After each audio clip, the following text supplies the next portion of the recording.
Senhor esteja convosco. Proclamação do Evangelho de Jesus Cristo segundo São Lucas. Aconteceu que num dia de sábado, Jesus foi comer na casa de um dos chefes dos fariseus. E eles o observavam.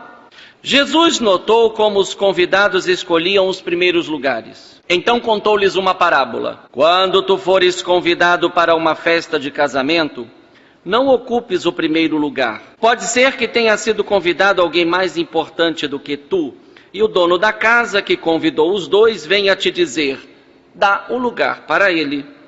Então tu ficarás envergonhado e irás ocupar o último lugar. Mas quando tu fores convidado, vai sentar-te no último lugar. Assim, quando chegar quem te convidou, te dirá: amigo, vem mais para cima. E isto vai ser uma honra para ti diante de todos os convidados. Porque quem se eleva será humilhado, e quem se humilha será elevado. E disse também a quem o tinha convidado: quando tu deres um almoço ou um jantar, não convides teus amigos, nem teus irmãos, nem teus parentes, nem teus vizinhos ricos, pois estes poderiam também convidar-te, e isto já seria a tua recompensa. Pelo contrário, quando deres uma festa, convida os pobres, os aleijados, os coxos, os cegos. Então tu serás feliz, porque eles não te podem retribuir. Tu receberás a recompensa na ressurreição dos justos. Palavra da salvação. Na antiguidade, com o surgimento da escrita, não demora muito a surgir aquilo que hoje eu e você chamamos de escola. A escola na antiguidade, ela não tinha apenas a função de ensinar a ler e a escrever. Pouco a pouco, e aí nós começamos a notar pelos estudos, que o palácio do monarca era o local que mais demandava, ao lado do templo, os serviços do escriba. Nós poderíamos chamá-lo de escrivão. Mas entre nós, escrivão é aquele cara do cartório que faz documentos. E na antiguidade também não era muito diferente. Mas os mestres não estavam preocupados apenas em ensinar as letras, os números, as ciências. Tinham uma preocupação particular: ajudar os cortesãos a aprenderem a se comportar quando estivessem à mesa com o monarca. Hoje nós chamamos isso de regras de etiqueta. Isso é muito antigo. A sabedoria, podemos defini-la como a arte do bem viver, mas a arte do bem viver associada ao bem fazer, ao saber se comportar diante das pessoas e diante das diferentes situações e circunstâncias. Se por um lado, esse domingo tem como grande tema a humildade, humildade vem de humus, e humus é o barro que somos feitos, isto é, uma pessoa humilde é uma pessoa que não esquece a sua condição humana, não faz de si algo que está acima das suas próprias capacidades. O humilde na Bíblia é aquele que depende de Deus. O humilde na Bíblia é aquele que não se engana com as glórias humanas. O humilde na Bíblia é aquele que aprende a ocupar o seu lugar, não o lugar dos outros. A humildade é o melhor antídoto contra a inveja, contra a vaidade. Por isso a primeira leitura de hoje traz o ensinamento de um sábio. E ele está falando com o aluno como se fosse o pai falando com o filho. Filho, aprende a se comportar diante das pessoas. Deus dá a sua graça aos humildes, mas ele não olha para os soberbos. Hoje, mais do que nunca, a mentalidade que circula entre nós é de que as pessoas precisam ser grandes. Na verdade, a matéria mais ensinada hoje é a soberba, que é o extremo oposto da humildade. E muitas pessoas hoje não importam os meios, elas querem alcançar os fins. E a principal finalidade é ser famoso, é ter sucesso, é ter poder, é ter seguidores no Instagram, no Facebook, nas mídias sociais. Hoje o que mais dá dinheiro é youtuber. Foi feita uma pesquisa entre crianças de 8, 9 anos, o que elas querem ser quando crescer. youtuber. Então, você pode, a partir disso, começar a pensar o que está lá na frente, o que vai acontecer lá na frente. Do momento em que você retira da formação das crianças a humildade, a simplicidade, a capacidade de se acomodar, em bom sentido, ao simples. Ora, o evangelho de hoje, ele tem elementos muito interessantes para nós. Um dia, sábado, um lugar, a casa do chefe dos fariseus. A situação, um convite para uma refeição e muitos convidados. O fariseu chamou muita gente e chamou Jesus também. Curioso que não se fala dos discípulos. Existe uma situação antes, porque se vocês olharem bonitinho aí a citação, vocês vão ver que foram pulados os versículos 2 a 6. E o que acontece entre os versículos 2 a 6? Uma cura. Um homem que sofria de hidropsia. Ele era um hidrópico. O hidrópico não é o que tem a mão seca. O hidrópico é aquele que tem um membro do corpo que deixa minar secreção, uma espécie de soro. E imaginem o quanto aquilo incomodava. E o dado curioso é que tudo isso está acontecendo na casa do fariseu. Estão todos observando se ele vai fazer alguma coisa. E o que ele fez? Cura. E um dado interessante, ele cura e manda embora. Isto é, parece que o cara sequer tocou na comida. E aí entram os dois momentos do evangelho de hoje, onde Jesus fala a partir daquilo que ele nota. Enquanto todos observavam Jesus, observar é uma coisa, notar é outra. Jesus notou os convidados. Parece que é observar além do que todo mundo observa. E aí ele tem duas palavras, uma palavra para os convidados e uma palavra para quem convidou. O que ele diz aos convidados?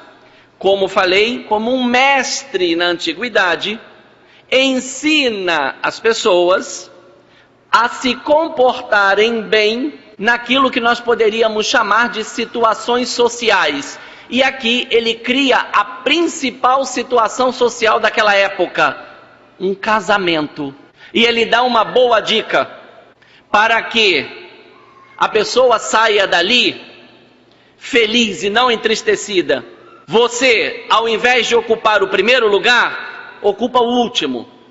Porque se tiver uma pessoa mais importante do que você, o dono da festa vai dizer a você, esse lugar não é para você. E quando você se levantar e for ocupar, todos os outros lugares já estarão ocupados. Então você vai parar no último lugar. Vê Jesus com uma boa regra de comportamento e diz, se sente no último lugar. E aquele que te convidou vai dizer, vem mais para cima, vem mais para perto. E isso sempre diante de todos. Veja, um ensinamento não teórico, um ensinamento prático em relação à humildade. Isso para os convidados. Agora ele também se dirige para o chefe dos fariseus. E a lição que ele dá é muito interessante. Convida para a festa não as pessoas ricas, não teus irmãos, não teus parentes, porque na antiguidade a coisa funcionava mais ou menos assim. Hoje o banquete é na casa do irmão mais velho. Amanhã o banquete é na casa do irmão de baixo. E assim ia, cada dia se comia na casa de um. E cada um procurava oferecer o melhor. Aí vem Jesus e diz, chama quem não pode te chamar. E aí ele coloca uma lista de 4 tipos de pessoas. Primeiro, os pobres. E aí depois ele vem com aleijados, coxos e cegos. Quem são esses 4 tipos de pessoas? Os marginalizados da sociedade. Isto é, aqueles que por estarem nesta condição eram vistos pelos outros como malditos por Deus. E aí vem Jesus e diz, não é bem assim. Chama aqueles que não vão poder te chamar. Você vai proporcionar a eles felicidade, mas no fundo e no fim é você que vai sair gratificado, porque você foi generoso, você deu sem esperar retorno. Quando eu e você olhamos para a nossa vida e fazemos as coisas pelas pessoas, deveríamos sempre pensar se o que fazemos É com interesse ou sem interesse. Se é gratuito, não se espera nada. Quem decide amar, não espera ser amado, sabia? Porque amar é uma opção. Quando eu opto por amar, eu não estou esperando ser amado. Aí está o grande problema da humanidade, que faz as coisas esperando o quê? A contrapartida. Quando a contrapartida não vem, como é que você fica?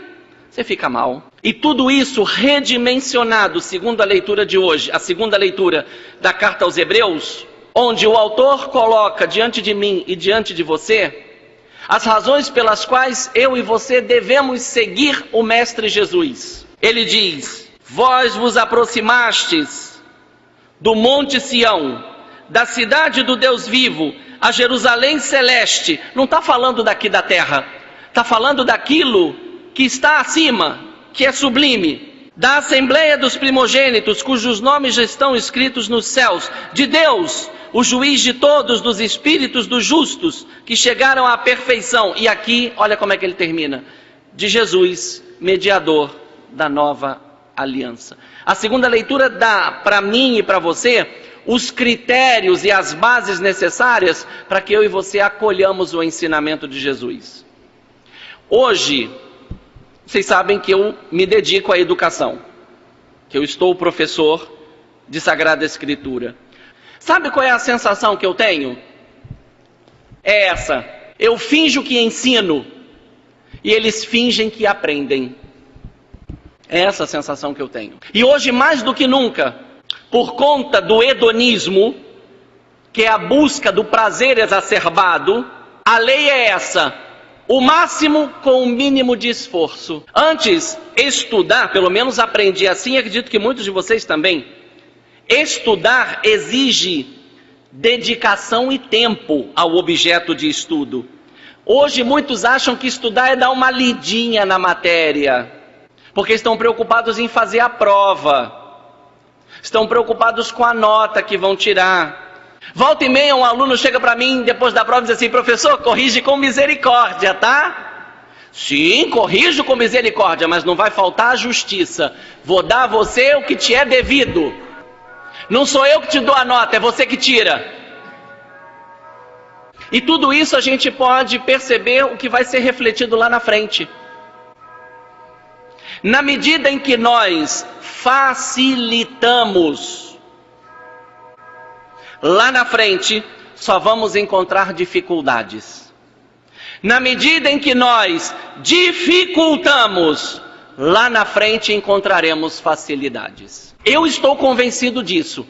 Não posso convencer você. Eu estou convencido disso. Eu estou convencido que dedicação, empenho e disciplina nos ajudam a alcançar os objetivos. E tudo isso dosado pelo ensinamento deste domingo: a humildade. Quem se elevar será humilhado.